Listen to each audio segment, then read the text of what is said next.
Hi, everyone, and thank you for joining us on LinkedIn Live today. My name is Rachel Jones. I'm the president here at Advise Health, and I'm very excited to welcome Avani Desai with Schellman organization to join us today to discuss the topic of AI. Avani is the CEO of Schellman and has a breadth of information that she'll be walking us through and sharing information with us today. So thank you so much for taking the time to meet with us today. Great to be here, Rachel. And I'm really excited to really kind of go through what I consider the fascinating world of artificial intelligence. So just to kind of set the stage, what I hope to go through today is really talking about AI development. And, it isn't really a new phenomenon. I mean, what we're seeing is definitely probably a new phenomenon, but I'm going to talk about its history. I'm going to go over some basics and talk about, what is AI technology, and then talking about AI today. And I want to talk about specific, use cases, and hopefully you and I can talk about healthcare use cases.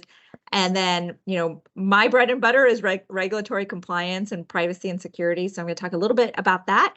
And then privacy and ethical considerations, which I think everybody needs to know about. And then we're really going to end it with the future trends that we're seeing in AI and like how that is going to really shape the world. So really excited to do that. And, I think we can jump right into the first slide to really go over the history of AI. Yeah, and if you don't mind, do you mind giving a little bit of background on yourself before we deep dive in here? Perfect. Yes, thanks, Rachel. So my name is Avani Desai. I'm CEO of Schellman. Schellman is a cybersecurity assessment firm. So we help our clients build trust with their customers when it comes around cybersecurity. So we can provide third-party assessments related to like SOC, ISO, PCI, HITRUST, FedRAMP. And this is, of course, as you can tell, we look at a lot of companies with emerging technology. And AI is one of those. And I will actually talk a little bit about some of the assessments that we're seeing around the AI space as well today. Perfect. Thank you so much. You guys definitely are covering a breadth of topics. So thank you for making the time for us today. Great.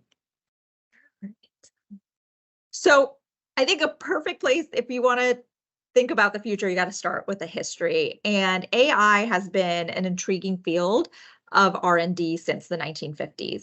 But if you really think about the roots, it can be traced back even further to some of these visionary concepts of like early pioneers. So I'm going to talk about Alan Turing, who conceived what he called the universal machine in the 1930s. And to me, the formal birth of AI as a field can be thought about in the 1930s, but the formal birth of AI can be dated to the 1950s, when computer scientists really began to explore the idea of creating machines that are capable of making intelligent decision-making. And at the core, when we think about AI, it's machines making intelligent decision-making. So, I know we're hearing a lot in 2023 with ChatGPT and OpenAI, but it really can kind of go back to the 1950s. So during this time, AI was simple. It was primarily rule-based, and it relied on explicit programming to mimic human thinking. And if you think about it, in 1950, this was remarkable. These achievements, including development of the first AI program that could play chess and perform reasoning tasks. But it was really the 1960s and 70s that AI researchers began to work on expert systems. And this was designing and capturing to really replicate human expertise in specialized domains.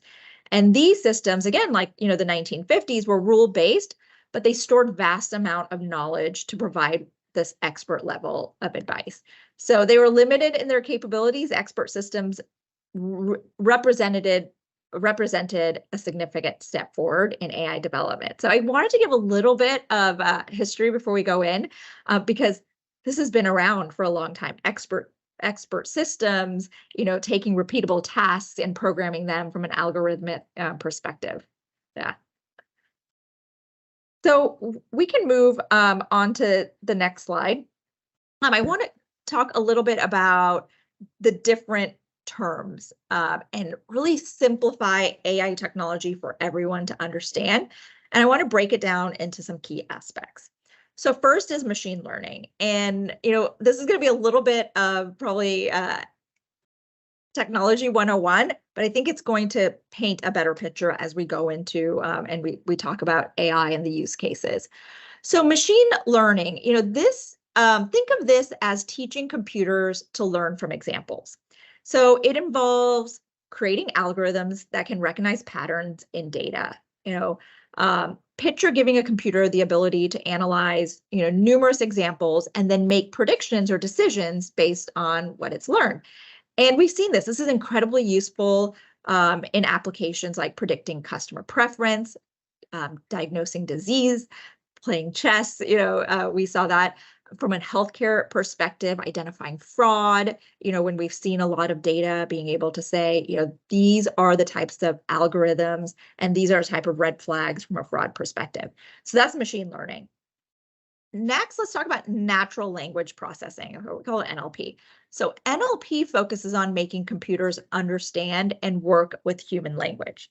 So a great example is the backbone which powers chatbots, virtual assistants, language translation services.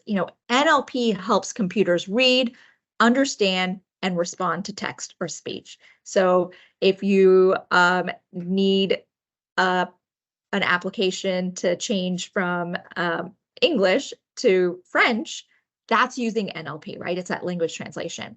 So it's making communications between humans and machines much more natural and convenient. That's what we call it, natural language processing. So the next is computer vision. So, imagine giving computers the ability to see and then interpret visual information from images or videos. It's the technology behind facial recognition. So when you use biometrics on your phone, or you're using biometrics at work, even kind of your thumbprint, all of so facial recognition or biometrics, it's when computers can identify people's faces or object detection. So they can spot and recognize objects in images or videos. And this is really important if you think about today's world for self-driving cars, to understand the road, red lights, looking at speed limits, and then making those decisions. The next I want to talk about is robotics, and that combines hardware and software to create machines that can perform tasks on their own without human intervention. So again, this technology is behind what we've seen, what we call, the next industrial revolution, which is manufacturing robots that are building cars, drones, for instance, that are delivering packages. At my house, we have an iRobot, so a robotic vacuum cleaner that cleans your house, right? It has computer vision, it's looking at things, but it's also, combines hardware and software. So robotics plays a vital role in automating various industries and making tasks more efficient as well. And the last that I'm going to talk about is deep learning. And this is really inspired. The best way to say it is by the human brain. And deep learning is a subset of the first topic we talked about, machine learning. And that uses neural networks. And it is exceptionally good at handling complex data like images, audio, text, unstructured data. And deep learning is a technology behind image recognition, like on your smartphone, voice assistants, like Siri, and then even self-driving cars. So this is a transformational way that we process and understand vast amount of information. So all of these are really important because AI encompasses a wide range of technologies and a bit of each one of these. And I wanted to really set the stage because, if you think about AI and the wide range of technologies, it's from teaching computers to recognize patterns to making them understand human language, images, and even operate robots autonomously. And these technologies are at the core of mostly all of the AI-powered tools and applications that we see today, but more importantly, what we're going to see in the future, humanoid robots, right? Drones that are able to fight, in combat. All of those are going to have each of these emerging tech, or not emerging technologies, these technologies that we talked about. That's great. And a couple follow-up questions there. So I Yeah. think you hit the nail on the head with the machine learning, the algorithms, and pattern recognition, right? So when we're talking fraud, waste, and abuse in the healthcare space, a lot of what it really comes down to is data analytic and looking for those anomalies in that space. Typically, once you've done that initial review, though, you're obtaining those medical records and starting to do that then manual review on those. Now, I appreciate you calling out the structured versus unstructured data. So can you speak a little bit NLP versus deep learning? If a medical record were to come in, right, and there's some unstructured data within that medical record gets scanned in, how, if you're talking to a vendor on a capability for them to help digest that information in that medical record to make it in a consolidated, digestible format for that individual that's going to do that medical record review, Yeah. is that more in the lines of NLP, a little Yeah. bit of deep learning, or how should we think about that? Yeah, so that's a great question. So, NLP is primarily focused on understanding and processing textual data. So, in the context of medical records, like NLP algorithms are going to be used to extract valuable information from unstructured text, such as clinical notes, patient histories, and physician reports, right? Deep learning, if you think through what I called about the neural networks, right? It can automatically learn relevant features from that raw textual data. So it excels in capturing complex patterns from large databases. So if you think about NLP and deep learning, it's going to really be in medical records and reviewing medical records for frauds. It's going to depend on the specific goal of the project and then the availability of the data.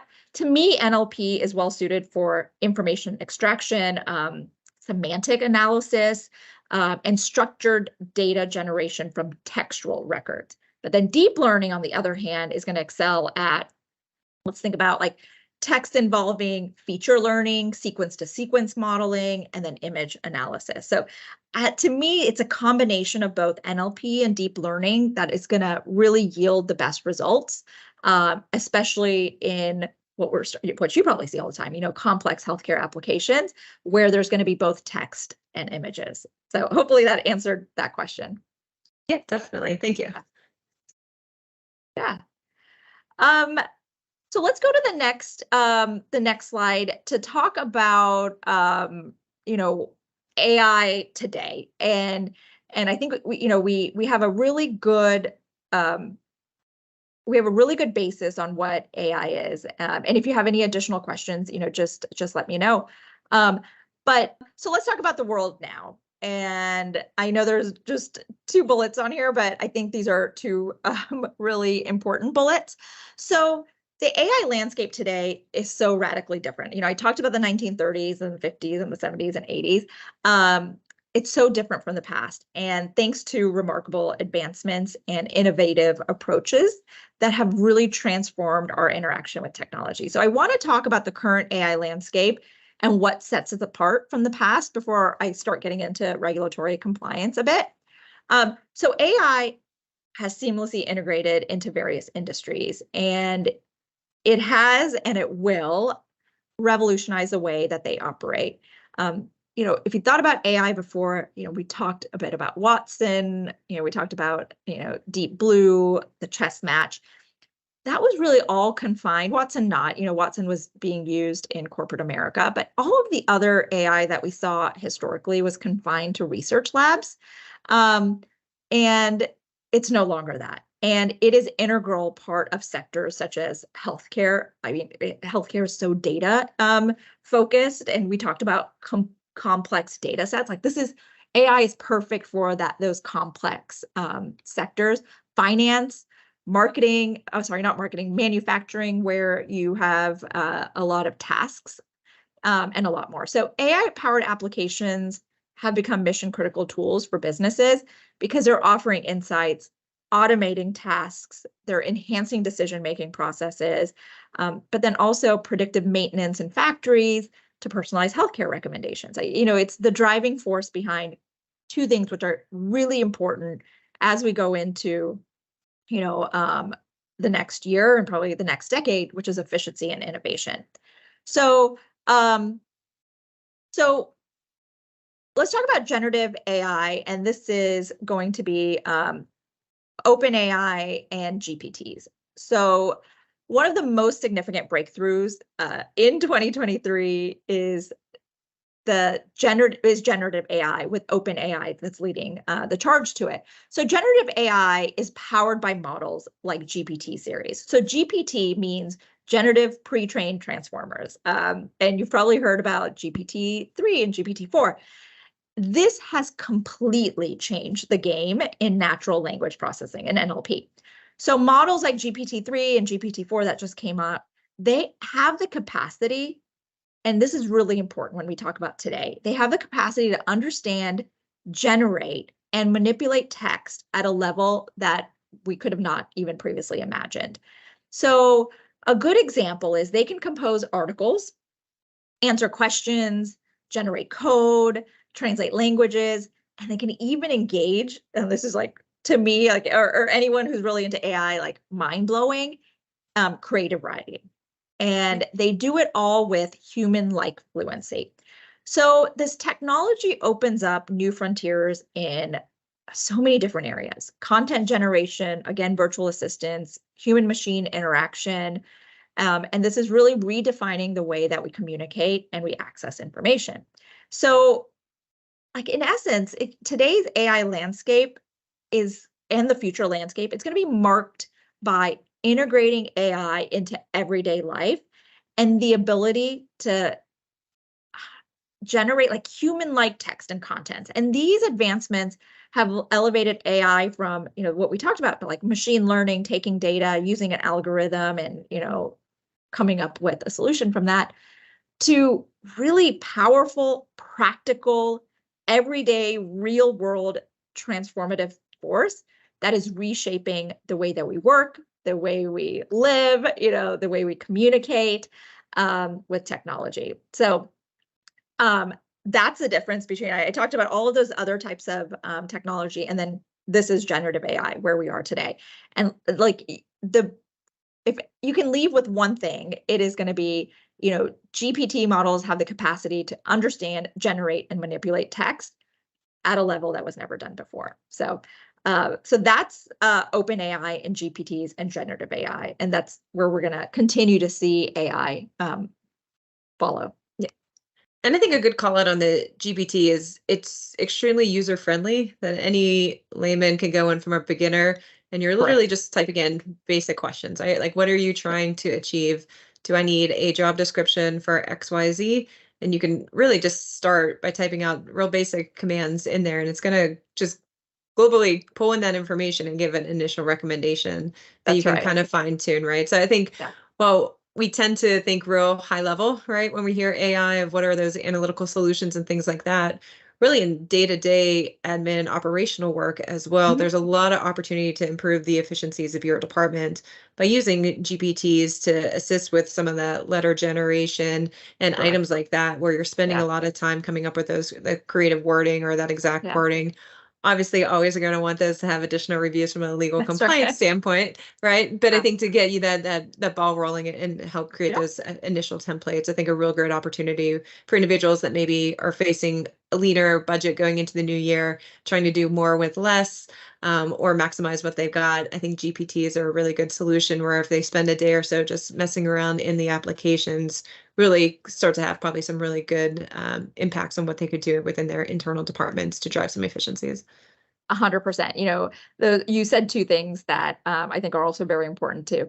In the audit world, and probably in your world as well, we always say trust but verify. That's what you have to do. Like, you can trust the system, but somebody has to have a second set of eyes to look at it. So if you're looking at a job description, or you ask AI to put together an email campaign for your clients on a new service that you're going to be offering, or, can you help me put together, a letter about promotions? Like, you have to take a look at it, right? There's still that, there's that creativity that's going to come into that some of GPT can do, but you still have to, kind of put your overlay on as well.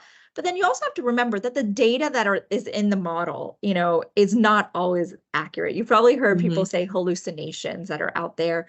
And that's still there. Those are going to be issues that you will see with AI. But then it's also the data that goes in, especially in these very large models of terabytes of data that are out there. It might not always be correct. So like if you go and I recommend everyone kind of play around, like you said, but if you go in there and say, who said this quote, and Mhm. it'll come back with an answer, but it might not be the right answer, right? And so you have to be, will that get better over time? I think so, but you got to trust, but you got to always verify. Especially, I mean, there was a great a lawyer used ChatGPT to do all of his work for him, and the work was incorrect, right? I mean, Right. that was out there. Luckily, they don't talk about who the lawyer is, but yeah, like you can't Yeah. just trust it. And the other thing I would also focus on as well is, it's true. There is definitely an efficiency piece of it. And so having version 1 or version 2, and, doing more with what you have, maybe not necessarily doing more with less. I think it's doing more with what you have, because, the one misconception that I see all the time, especially, in the accounting world, I hear over and over again, like, what is AI going to do to my job? What is AI going to, do to, the work that I'm doing? Because a lot of the work that I'm doing is repetitive. And, you know, I think that's a misconception that AI is going to replace human accountants, or put anything in there, human, whatever, right? Because in reality, AI is a tool that's going to streamline tasks. Like it's going to free up accountants to focus on higher value activities, strategic decision making, which to me, it makes the accounting role a lot more valuable. So replace it with anything, auditors, replace it with consultants, replace it, with lawyers. Like, I just think it's going to make you more valuable than ever. But you also have to think about AI can't do everything that people do, right? Like AI can't make ethical judgments. Like maybe you can try, but AI can't process data. It can process data and it can perform calculations with speed and accuracy, but it really lacks the ability to make nuanced ethical decisions. And that's why we still need, and we'll always need, accountants to bring their ethical insights, or auditors, right? Or lawyers, to the context of their work. And so like, I don't want people to think that AI is going to come in, my job's going to be lost. Like calculators came in, mathematicians still exist, right? I mean, the internet came and we still have librarians and researchers, but it's just how we're going to do our work is going to change. And we may use AI as a digital assistant to help us with our work, to give us better quality, to give us better data to make better decisions.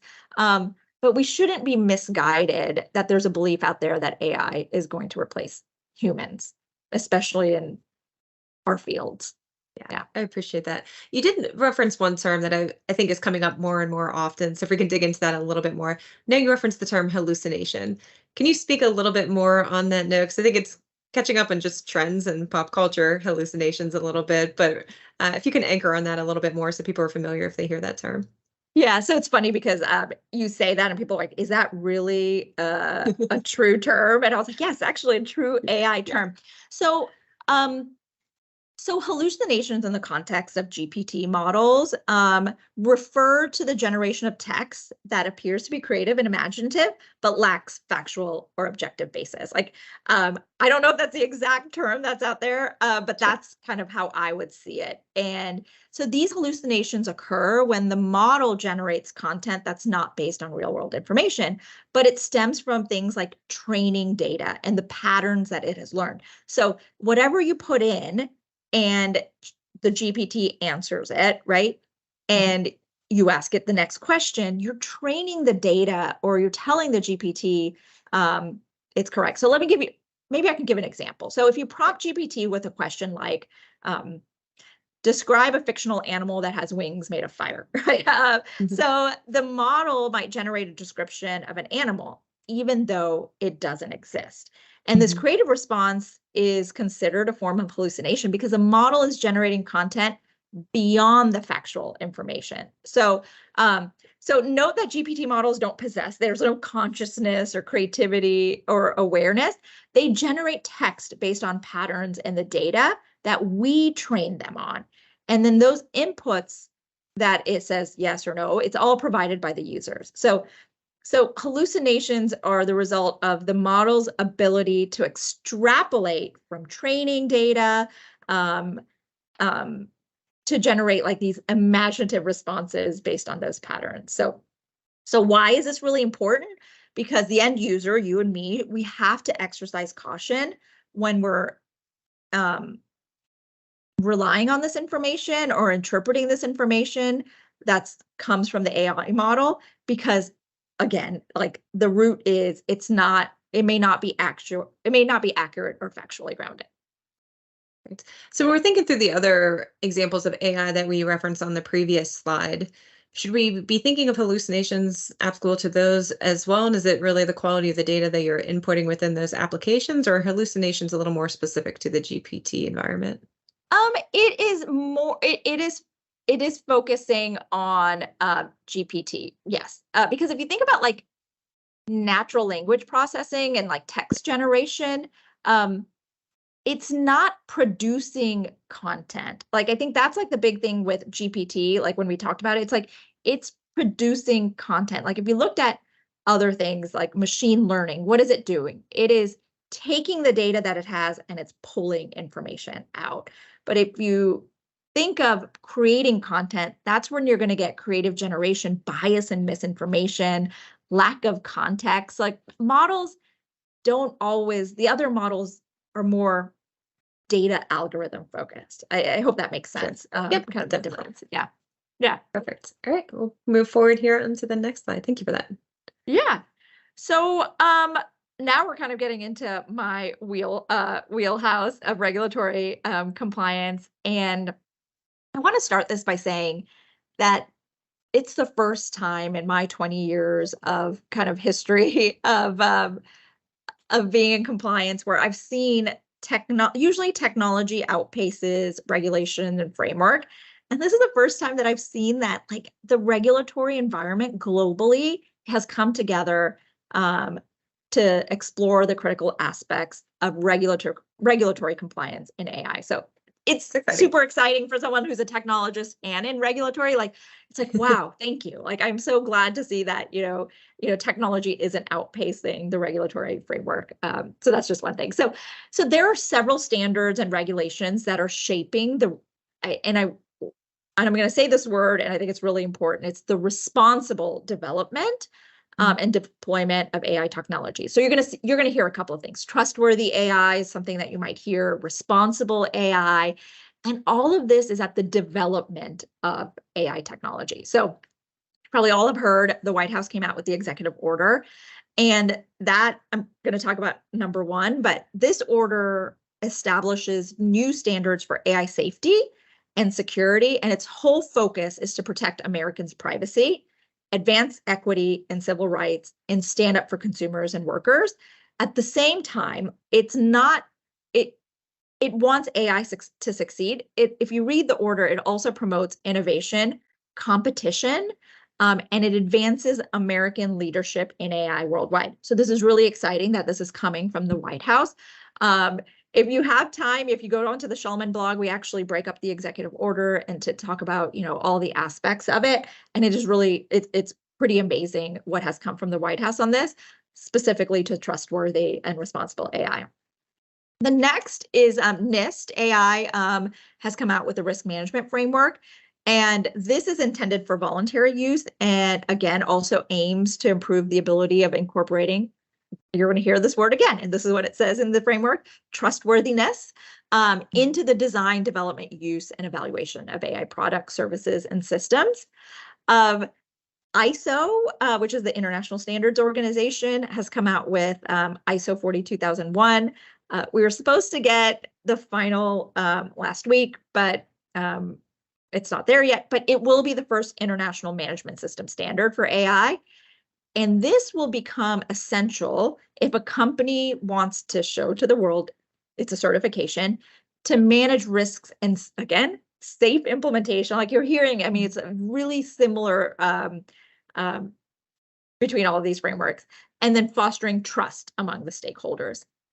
You probably, I don't know if you heard, but just on Friday, the EU AI Act was passed, and this will be the first global AI law.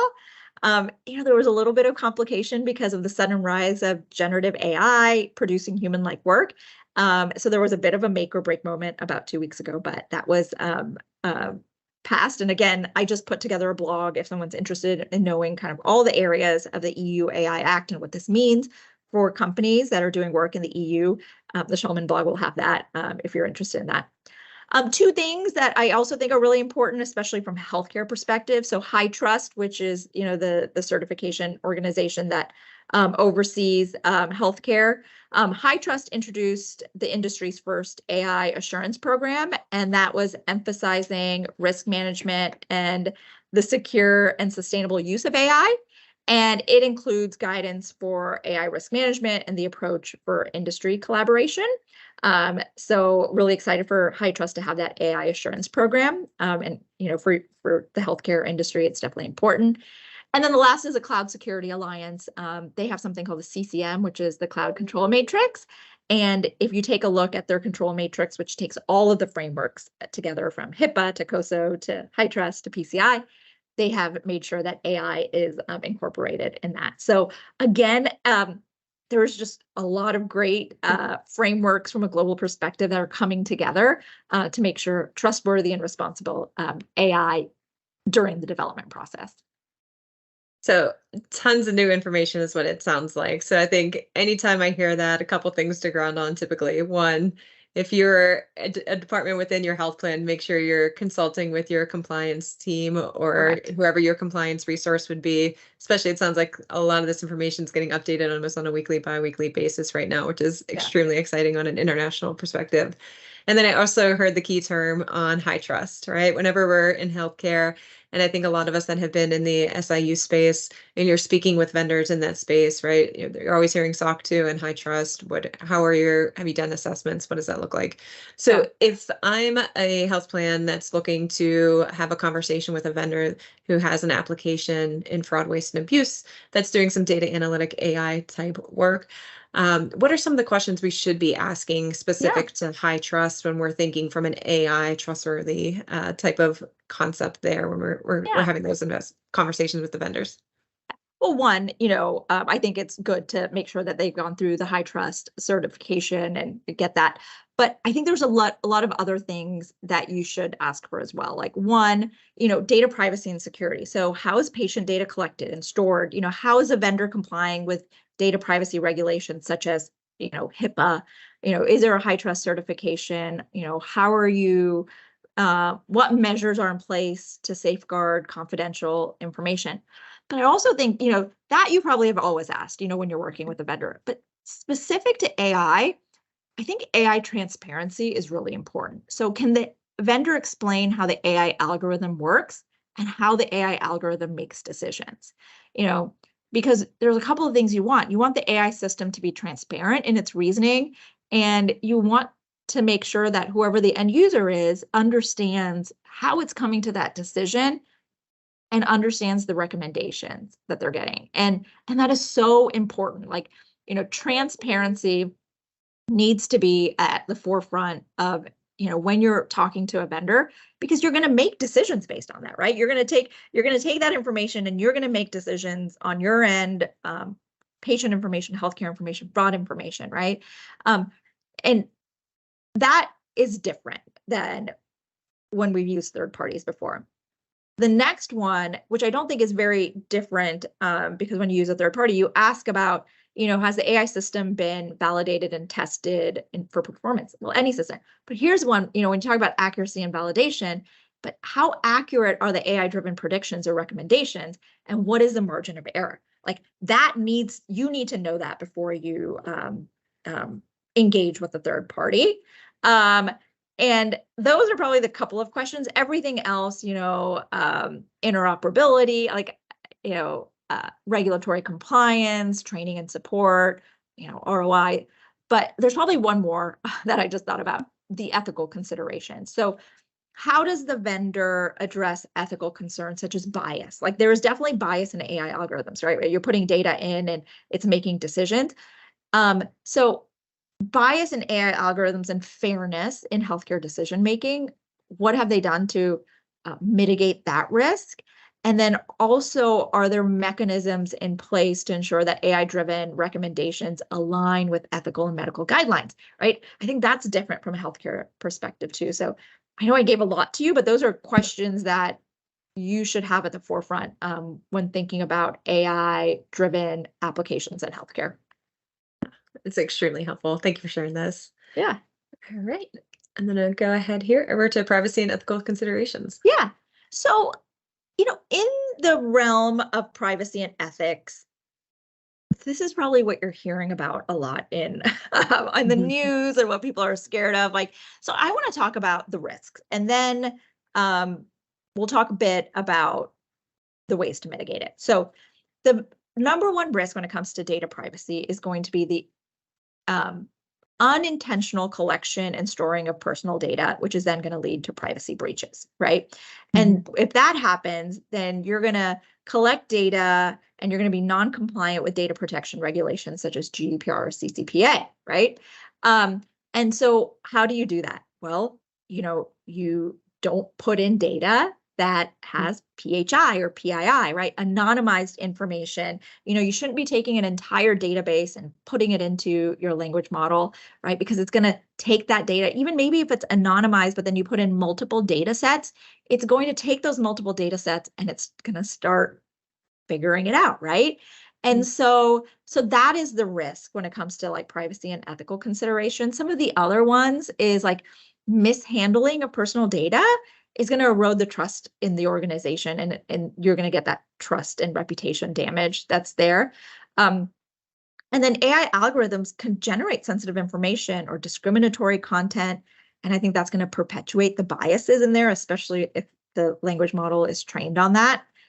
And then if you're generating sensitive content, hate speech, offensive material, all of that can lead to legal consequences and some ethical dilemmas, right? Because you're letting, like we talked about hallucinations, right? So sensitive information generated by AI there's a lot of risk. It can harm individuals' privacy, safety, and well-being. So what can you do to mitigate this risk?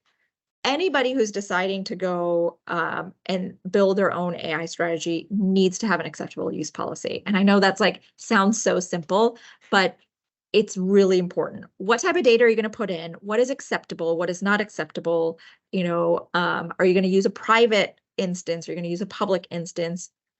Where's your data going to go? Is it going to go across borders?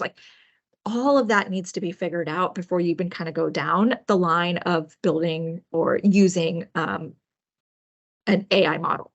If you're going to use a third party, right, you have to make sure that you have guardrails in place. Again, if you're using ChatGPT or you're using, a commercial model of, there's Llama, Meta has Llama. There's Bard. What information can you put in? How do you train the people who are going to be using this of what is acceptable, what's not acceptable, right? So acceptable use policy is one way of kind of mitigating the risk. The second is, making sure that confidential information, PHI, all of that does not go into an open system unless it is a closed, private version of a model, right? So I think that's really important to think of that. And the data privacy laws and AI, there are regulatory fines when you have non-compliance with data privacy laws, and that doesn't matter what technology you're using. But when you're using AI, that can result in substantial fines and penalties because of all the data that's in there. And then you have to also make sure that you're not violating data privacy laws due to AI's actions, people's actions versus AI's actions. The AI's actions can also expose organizations to legal liability. So the issue is AI's complexity can make it so challenging to ensure transparency and accountability and, who owns the data, how's the data, the data was generated via multiple pieces of content. And so there's a lot you have to do before you think about implementing or using because required by data privacy regulations. Very helpful. Yeah. And so, I think we've come kind of to the end of the future, and I think we've talked a little bit about it. By no means is this supposed to kind of scare you about what we're gonna see in the future. But I think the future of AI holds two transformative advancements. First, quantum computing is on the horizon. So that is actually going to revolutionize AI by solving some of these complex problems exponentially faster than classical computers. And like this amount of processing power is going to unlock like new possibilities. And if I think about healthcare, like drug discovery, like cryptography, climate modeling, I mean, there's just so much there. Second, I think edge AI is going to play a pivotal role. So edge AI brings AI processing closer to the data source. So this is going to enable real-time decision making without potentially like no prompting. So I think this is really going to be important in autonomous vehicles where split-second decisions can make a difference between safety and disaster. And as edge AI matures, we're going to start seeing more efficient and responsive AI-driven devices. And I think, again, when I think about industries where this is really important is in healthcare. Yeah, definitely in healthcare. So, so let's talk a bit about ensuring ethical AI is going to be a central focus in the future. And I've talked a bit about the transparency is going to enhance the trust and the accountability, and it's going to make AI a lot more reliable and accountable. I also think fairness in AI is going to be another critical aspect. Like the future and the people, you and me, and like our kids, like we're all going to demand that we address bias and discrimination within the system because we want equitable outcomes. And like AI application has to prove to be equal opportunities for all of individuals, right? Regardless of background and characteristics, right? And so fairness, I think, is going to be also kind of the future from an ethical perspective. And then from, where we're going to see AI is going to continue to expand and it's going to make significant contributions. But in healthcare, AI is going to transform the industry with innovations around, and I mentioned all this, diagnosis, drug discovery, really personalized treatment plans. It's going to be quicker, more accurate diagnosis. I think it's going to save lives. It's going to improve patient outcomes. It's going to decrease the amount of readmissions at a hospital. So like I see that healthcare being, a great user and seeing the benefit from AI. And then you've heard me talk about autonomous vehicles a lot. I think autonomous vehicles are becoming the staple of transportation, right? AI-driven technologies in self-driving cars, like it's going to do so much. It's going to enhance safety. It's going to reduce accidents. It's going to create more efficient transportation systems. The shift is not going to only affect personal vehicles, but public transportation, logistics. Like it's really going to revolutionize the way that we move things, move people, move things. But then outside of that, like it's going to be in industries like finance, agriculture, education, optimizing processes, making things safer, providing more efficiency, doing more with what you have. And yeah, I like as we end this, like you look at like the journey from AI from the inception in the 30s and 40s, or let's just say the 50s, because that's really where AI to like today, I like to not be inspired about this technology and how it's going to become fundamental in our daily lives and industry. It's amazing. But, we have to think about data privacy and security, and we have to think about, making sure we're having privacy and security by design within the platform. But I really think that there's going to be a driving force behind this progress as long as we continue to stay innovative and understand that we have an ethical responsibility. But yeah, I'm really excited about it, as long as we understand the risks but also the rewards associated with AI. Yeah, I think that I definitely appreciate you taking the time to really walk us through a lot of that information today. I think really some key points I heard, and definitely add in, correct me on any of these, but I think a number of items. One, there's a variety of AI. So when you're hearing that term tossed around, really helpful to kind of ground a little bit on what type of AI is specifically being referenced and thinking through what are some of the risks associated with that form of AI. I think too, there's an ever-growing, both from a legal and compliance perspective, governments working to get caught up on the advancements of technology. So if you're considering AI, make sure you're partnering with your legal team, your compliance team, and making Yeah. sure you're evaluating that and coming up really with a compliance plan in regards to how are you leveraging AI? What is the data that's going into it? What are some of the biases, risks associated with the algorithms that exist, the data that's going in there, and really being proactive around the integrity of the data, the security of the data, and many of the different applications with that AI. Yeah. But lastly, everyone, although AI is hopefully going to continue to grow efficiencies in the work that we're doing, human interaction at the end of the day is still a very key quality control in all Yeah. conversations of AI. I know a lot of times we reference within the SIU space, these advanced data analytics are really great at identifying new trends with potential new fraud, waste, and abuse schemes or aberrant billings by specific providers. But at the end of the day, it's really still that quality review of those medical records that are being received and making sure that we're doing a fair assessment on that documentation when pursuing. Because we like to joke, if a case were to go to trial, at the end of the day, AI is not testifying to that case, right? It's going to be a human on the stand really testifying to the assessment that was done in the review of Correct. that. So while Yeah. AI is great and can really do a lot of work to help us pinpoint some additional trends and opportunities, really quality control reviews of that work of both the Correct. outputs and the continuing reviews is really a critical component Yeah. when evaluating your AI solutions. Yep. I think you hit it. Like you were able to take my whole presentation and get it pretty concise. That was great. Thank you, Uh, Rachel. Yeah. No, I appreciate it so much. This is Yeah. a wealth of information, and I think for a lot of us that can be a little intimidated when starting to talk about AI, really breaks it down in a really digestible manner. So thank you for taking the time. Definitely encourage if you guys are more interested to learn a little bit more on those blog posts as referenced, go out to the Schellman website and feel free to explore more on some of the new government regulations that had came out. And then, as always, here at Advise, if you're interested in signing up for our newsletter, we encourage you to email us at hello@advisehealth.com. And we encourage you to check out our other LinkedIn live events as they are upcoming, and also check out our YouTube channel for previous recordings. Thank you for taking the time to spend with us to learn more about AI today, and we look forward to connecting with you in the future. Thank you.